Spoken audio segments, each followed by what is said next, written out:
ദോഹയിലെ Israel ആക്രമണത്തിന് പിന്നാലെ Qatar പ്രധാനമന്ത്രി ഷെയ്ഖ് മുഹമ്മദ് ബിൻ അബ്ദുറഹ്മാൻ അൽ ഥാനി അമേരിക്കയിൽ.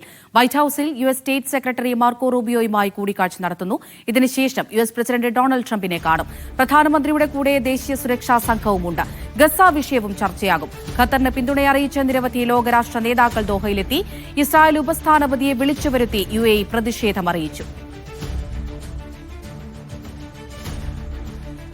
ദുബൈയിൽ നിന്ന് MC നാസർ, ദോഹയിൽ നിന്ന് അബ്ബാസ് മുഹമ്മദ് എന്നിവർ വിവരങ്ങൾ നൽകാനായി ചേരുന്നുണ്ട്. നാസറിലേക്കാണ് ആദ്യം. നാസർ, ഇപ്പോൾ മാർക്കോ റൂബിയോയുമായുള്ള കൂടിക്കാഴ്ച നടക്കുന്നു എന്നാണ് മനസ്സിലാക്കുന്നത്. ഖത്തർ പ്രധാനമന്ത്രി എപ്പോഴാണ് അമേരിക്കയിൽ എത്തിയത്? ഇനിയിപ്പോൾ ഈ കൂടിക്കാഴ്ചയ്ക്ക് ശേഷം ട്രംപുമായി സംസാരിക്കുമെന്ന് കരുതാമോ?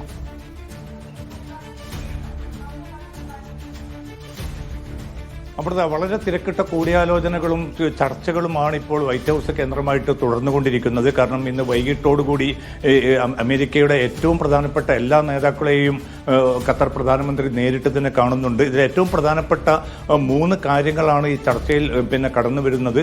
അതിലേറ്റവും പ്രധാനപ്പെട്ടത് ഖത്തറിന് നേരെ നടന്ന, ഖത്തറിന്റെ പരമാധികാരത്തെ വെല്ലുവിളിച്ചുകൊണ്ട് നടന്ന ഇസ്രായേലിന്റെ ആക്രമണവും അതിൽ അമേരിക്ക കൈക്കൊണ്ടിരിക്കുന്ന വളരെ നിസ്സംഗമായിട്ടുള്ളൊരു നിലപാടും, ഇതിലുള്ള കടുത്ത പ്രതിഷേധം ഖത്തർ തങ്ങളുടെ സൗഹൃദ രാജ്യം എന്ന നിലയ്ക്ക് അമേരിക്കയെ നേരിട്ട് തന്നെ അറിയിക്കുന്നു എന്നതാണ് ഈ സന്ദർശനത്തിന്റെയും കൂടിക്കാഴ്ചയുടെയും പ്രാധാന്യം. അതോടൊപ്പം തന്നെ അമേരിക്ക ഉറപ്പ് നൽകിയിരുന്ന സുരക്ഷാ ഉടമ്പടികൾ ഇവിടെ നഗ്നമായി തന്നെ ലംഘിക്കപ്പെട്ട ഒരു സാഹചര്യവും അതിലുള്ള തങ്ങളുടെ ഉത്കണ്ഠയും ആശങ്കയും ഖത്തർ പ്രധാനമന്ത്രി നേരിട്ട് തന്നെ അമേരിക്കൻ നേതൃത്വത്തെ അറിയിച്ചുകൊണ്ടിരിക്കുകയാണ്. അതിൽ ഇനി അത്തരമൊരു നീക്കങ്ങൾ ഉണ്ടാവുകയാണെങ്കിൽ തന്നെയും, അല്ലെങ്കിൽ ഭാവിയിലേക്കുള്ള ഈ സുരക്ഷാ നടപടികൾ സംബന്ധിച്ച് അമേരിക്കയുടെ ഭാഗത്തുനിന്ന് എന്ത് ഉറപ്പായിരിക്കും ഖത്തർ ആവശ്യപ്പെടുക എന്നതുൾപ്പെടെയുള്ള കാര്യങ്ങളും ഈ ചർച്ചയിൽ പ്രധാനപ്പെട്ടതാണ്. ഔദ്യോഗികമായിട്ടുള്ള വിവരങ്ങൾ ഇപ്പോൾ പോലും പുറത്തു വന്നിട്ടില്ല. പക്ഷേ ചർച്ചകൾ വളരെ ഗൗരവപൂർണമായി തന്നെയാണ് ഖത്തർ അവിടെ അവതരിപ്പിക്കുന്നത്. രണ്ടാമത്തെ ഏറ്റവും പ്രധാനപ്പെട്ടത് ഈ ഭാവി ഈ ഗൾഫ് രാജ്യങ്ങളുമായി ബന്ധപ്പെട്ട അമേരിക്കയുടെ ഈ സുരക്ഷാ ഉടമ്പടി സംബന്ധിച്ച് വളരെ കൃത്യമായിട്ടുള്ള ചില ഉറപ്പുകൾ അമേരിക്ക നൽകണമെന്ന ഒരു നിർബന്ധം കൂടി ഖത്തർ ഉൾപ്പെടെയുള്ള രാജ്യങ്ങൾ മുന്നോട്ട് വെക്കുന്നുണ്ട്. അതുമായി ബന്ധപ്പെട്ട ചർച്ചകൾ കടന്നു വരുന്നുണ്ട്.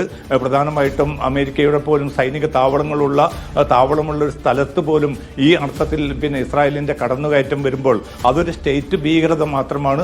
ആ ഭീകരതയെ എന്തുകൊണ്ട് അമേരിക്ക ശക്തമായിട്ട് എതിർക്കുന്നില്ല എന്നതുൾപ്പെടെയുള്ള ചോദ്യങ്ങളും വളരെ ശക്തമായി തന്നെ ഖത്തർ ഉന്നയിക്കുന്നുണ്ട്. കാരണം നേരത്തെ പോലും അമേരിക്കയെ നടത്തിയിരിക്കുന്ന ആ വിശദീകരണം പോലും ശരിയല്ല. കാരണം കൃത്യമായിട്ട് തങ്ങളെ വിവരം അറിയിക്കാൻ പോലും അമേരിക്ക മടിച്ചു. ഇതൊരിക്കലും അംഗീകരിക്കാവുന്നതല്ല. അത്രയും വലിയൊരു പാതകമാണ് ഒരു ഖത്തർ എന്ന രാജ്യത്തിന് നേരെ സംഭവിച്ചതെന്നുള്ള വളരെ കൃത്യമായിട്ടുള്ള ആ പരാതി തന്നെ ഖത്തർ ബോധിപ്പിക്കുന്നുണ്ട്. മറ്റു വളരെ പ്രധാനപ്പെട്ട ഒരു കാര്യമാണ് ഈ മധ്യസ്ഥ ചർച്ചകൾ ഇനി ഏത് രീതിയിൽ മുന്നോട്ട് പോകും എന്നത് സംബന്ധിച്ച ചോദ്യങ്ങൾക്ക് കൃത്യമായിട്ടുള്ള ഒരു ഉറപ്പ് അമേരിക്കയിൽ നിന്ന് ലഭ്യമാകുന്നില്ല എങ്കിൽ അത്തരം മധ്യസ്ഥ ചർച്ചകളിൽ നിന്ന് ഒരുപക്ഷെ ഖത്തർ പിന്തിരിഞ്ഞേക്കാം. പക്ഷേ ഔദ്യോഗികമായിട്ട് ഖത്തർ സ്ഥിരീകരിച്ചിരിക്കുന്നത് ഇത്തരം പ്രതികൂലമായ സാഹചര്യങ്ങൾ ഒന്നും തന്നെ ഈ സമാധാന നീക്കങ്ങളിൽ നിന്ന് തങ്ങളെ പിന്തിരിപ്പിക്കുക ഇല്ല എന്നതാണ്. പക്ഷേ ഖത്തറിന് കൃത്യമായിട്ടുള്ള ചില ഉറപ്പുകൾ അമേരിക്കയുടെ ഭാഗത്തുനിന്ന് ലഭിക്കേണ്ടതുണ്ട്. കാരണം അമേരിക്കയുടെ മിഡിൽ ഈസ്റ്റ് പ്രതിനിധിയായിട്ടുള്ള സ്റ്റീവ് വിറ്റ്കോഫ് മുന്നോട്ട് വെച്ച ആ വെടിനിർത്തൽ നിർദ്ദേശം ചർച്ച ചെയ്യുന്ന ഒരു ഘട്ടത്തിലാണ് ഹമാസ് നേതാക്കളെ ലക്ഷ്യമിട്ടുകൊണ്ട് ഇസ്രായേലിന്റെ ഭാഗത്തു നിന്ന് ഒരു ആക്രമണം നടന്നത്. ഇതിൽ അമേരിക്ക കൃത്യമായി തന്നെ ഒരു വിശദീകരണം നൽകേണ്ടതുണ്ട്. അതുമാത്രമല്ല, ഇത്തരം ചർച്ചകളോടുള്ള ഒരു സമീപനം എന്ത് എന്ന ഒരു പ്രധാനപ്പെട്ട ചോദ്യം കൂടി ഖത്തർ നേതൃത്വം, ഖത്തർ പ്രധാനമന്ത്രി ഉന്നയിക്കുന്നുണ്ട്. അതിലുള്ള അമേരിക്കയുടെ പ്രതികരണവും അതിനെ കൂടി ആശ്രയിച്ചായിരിക്കും തുടർ നീക്കങ്ങൾ. കാരണം ഹമാസിന്റെ കേന്ദ്രം അവിടെ, ഓഫീസ് അവിടെ ഉണ്ട് എന്നതും ഹമാസിന്റെ നേതാക്കളുടെ സാന്നിധ്യം അവിടെ ഉണ്ട് എന്നതും അമേരിക്ക അംഗീകരിച്ച കാര്യമാണ്. അമേരിക്കയുടെ കൃത്യമായിട്ടുള്ള അറിവോടുകൂടിയാണ് ഇതൊക്കെ നടന്നുകൊണ്ടിരിക്കുന്നത്. അഫ്ഗാൻ യുദ്ധം അവസാനിപ്പിക്കുന്നതിൽ താലിബാന്റെ ഓഫീസ് തുറക്കുന്നത് മുതൽ ആ ചർച്ചകൾ മുന്നോട്ട് കൊണ്ടുപോകാൻ പോലും അമേരിക്ക നിർദ്ദേശിച്ചത് പ്രകാരമാണ് തങ്ങൾ ഒരു സമാധാന ദൗത്യം ഏറ്റെടുത്തത്. ആ ദൗത്യത്തോടുള്ള വളരെ നിന്ദാപരമായിട്ടുള്ള, വളരെ മാന്യതയ്ക്ക് നിരക്കാത്ത ഒരു സമീപനമാണ് അമേരിക്ക കൈക്കൊണ്ടിരിക്കുന്നത്. അതുകൊണ്ട് തന്നെ ഇത്തരം കാര്യങ്ങളിൽ കൃത്യമായിട്ടുള്ള ഒരു വിശദീകരണമാണ് ഇപ്പോൾ ഖത്തർ തേടുന്നത്. അതിനോടുള്ള അമേരിക്കയുടെ പ്രതികരണം എന്തായിരിക്കുമെന്ന് ഒരുപക്ഷെ ഈ ചർച്ചയ്ക്ക് ശേഷം ഖത്തർ പ്രധാനമന്ത്രി നടത്തുന്ന പ്രതികരണത്തിലൂടെയായിരിക്കും അക്കാര്യം വ്യക്തമാവുക. അമൃത.